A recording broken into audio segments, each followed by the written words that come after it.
समाज में जन्मे थे। 1875 में इनका जन्म बिहार रांची के उलाहुतुल नामक ग्राम में हुआ था।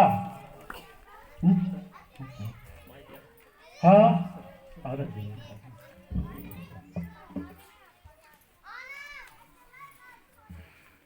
भगवान बिरसा मुंडा जी का जन्म 15 नवंबर 1875 में रांची जिला झारखंड, जो पहले बिहार राज्य में सम्मिलित था, राज्य के उलाहुतुल नामक ग्राम में हुआ था।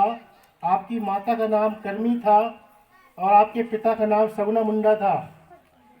भारत में बिहार रांची में बिरसा मुंडा के नेतृत्व में अंग्रेजों के विरुद्ध जल जंगल जमीन की अधिकार के लिए लड़ाई उन्होंने अपनी 22 साल 21 साल की उम्र से शुरू किया, जो अपने अधिकार के लिए सामाजिक संगठन बना करके उन्होंने आदिवासियों के हक अधिकार के लिए लड़ाई लड़ा और जीत हासिल किया। सबसे खुशी की बात यह है कि उन्होंने इतनी कम 22 से 24 साल की उम्र में, कम उम्र में भी उन्होंने अपने नेतृत्व क्षमता को आगे बढ़ाते हुए महिला पुरुषों सभी को जोड़ करके संगठित करके और उन्होंने अंग्रेजों से बगावत किया। उन्होंने कहा कि हमारी इस धरती पर तुम्हारा क्या काम, ब्रिटिश हुकूमतों वापस जाओ, देश छोड़ो, वापस जाओ, यह देश हमारा है, हम इसके मालिक हैं, ऐसा उन्होंने नारा दिया। तो हमको आपको आज समझना है कि हमको संगठित रहना है। उनका जयंती मनाने का मतलब है कि जैसे बिरसा मुंडा जी और ये जो महापुरुष बैठे हुए हैं, इन्होंने अपने समाज को एकत्रित करके, जोड़ करके, संगठित करके और एक सूत्र में बांधा और उन्होंने अपने विरोधियों से लड़ाइयाँ लड़ी वर्षों तक और अंततः जीत हासिल की। हम देख रहे हैं हमारे देश की आज़ादी के 72 साल व्यतीत हो गए। भारत का संविधान 15 अगस्त 1947 से अभी तक के जो ये स्थिति इस समय है, इसको 72 साल हो गए आज़ादी हुए। आज़ाद भारत के हम सब नागरिक हैं। इसके पहले हमको पढ़ने लिखने का अधिकार नहीं था, लेकिन इसके बाद भी 72 साल में अब आप समझिए, हम हमारे जितने आप लोग भाई बहन सब बैठे हैं, माताएं बहनें, हम इस देश के कभी हमारे पूर्वज मालिक थे, लेकिन हम देखते हैं कि 72 सालों में भी हमारे समाज की इसकी दयनीय स्थिति है कि शिक्षा के लिए उनके पास पैसे नहीं है, घर मकान नहीं है रहने के लिए, स्वास्थ्य सुविधा में कोई सुधार नहीं है, शिक्षा में के लिए स्कूल खुला है, मास्टर नहीं है पढ़ाने वाला, मास्टर है स्कूल से हफ्ते में एक बार जाता है पढ़ाने के लिए। तो ऐसे में कैसे हमारे समाज का उत्थान होगा?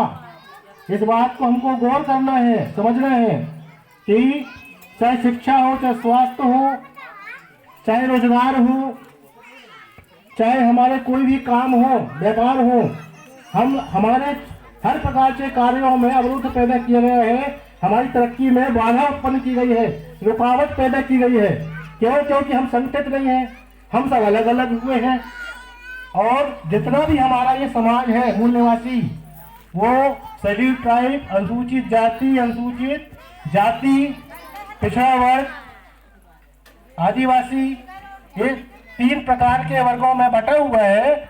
यह समाज को जातियों में बना करके कई हजारों सालों से 6743 जातियों में बांट करके इस समाज को तोड़ दिया गया है अलग अलग, जिसमें यह समाज कभी संगठित न होने पाए।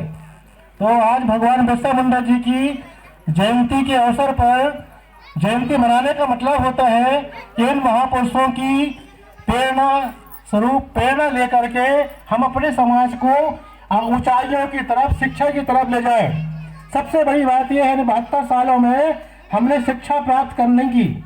आप लोग बताइए कि जिस घर में महिलाएं शिक्षित नहीं होंगी, जिस घर में महिलाएं शिक्षित पढ़ी लिखी नहीं होगी, उस घर में बच्चे भी पढ़े लिखे नहीं होंगे। और जब हम पढ़े लिखे नहीं होंगे, शिक्षा से दूर होंगे, तो हमारे परिवार का ही विकास अवरुद्ध हो जाएगा। शिक्षा के अभाव में महापुरुष ये सावित्रीबाई फुले है, भारत की प्रथम शिक्षिका महिला, इनके पति हैं माननीय महात्मा ज्योतिबा फुले।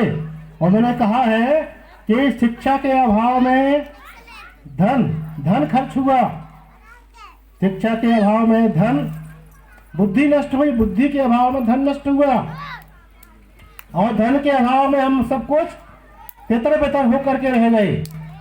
तो वर्षों से हमको शिक्षा से दूर रखा गया है और वर्तमान में भी शिक्षा से हमको दूर रखा जा रहा है। अभी देखिए पिछले ये मार्च अप्रैल के माह से कोरोना की बीमारी को फैला करके ये अभी भी स्कूल 8 महीने हो गए बंद है ना। है किसी भी समाज की तरक्की के लिए शिक्षा बहुत जरूरी है, और जब हम शिक्षित नहीं होंगे तो हमारे पास साहस नहीं आएगा, हम अपने अधिकार को नहीं जानेंगे, हम अच्छे बुरे को नहीं जानेंगे, क्या सच्चा है क्या गलत है कि नहीं। तो हमारा कहने का मतलब है कि अपने मजदूरी करके भी आप रोटी मांग करके भी अपने बाल बच्चों को पढ़ाएं लिखाएं।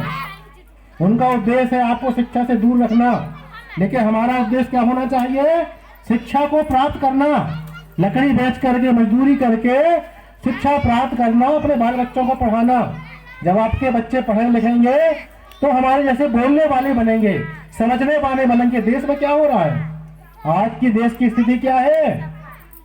देश में जो सरकारें हैं सब कुछ बेच दिया, घोटाला करके, चाहे वो आपका जो भी कार हो वो सब कुछ बेच दिया उनने। और जब बेच दिया तो क्या कर रहा है उनको?